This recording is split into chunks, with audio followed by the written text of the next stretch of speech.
Isang bank manager ang nagtaka at nagduda sa isang lola dahil palagi ito nagwi-withdraw ng 3 milyon kada linggo. Tanong ng bank manager, "Lola, bakit po linggo-linggo kayo nagwi-withdraw ng pera? Ano ho bang trabaho nyo?" Sumagot yung lola, "Wala ho, napalanunan ko lang ito sa pustahan." Di naniniwala ang bank manager. "Ano ho bang pustahan yan?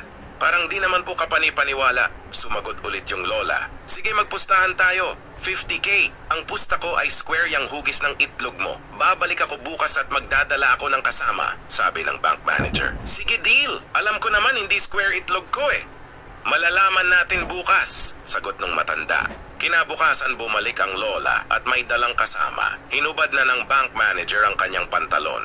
At hindi hugis square ang itlog nito kaya binigyan ng lola ng 50K ang manager. Sabi ng bank manager, "Paano ho kayo nagkakapera dun? Talo naman kayo."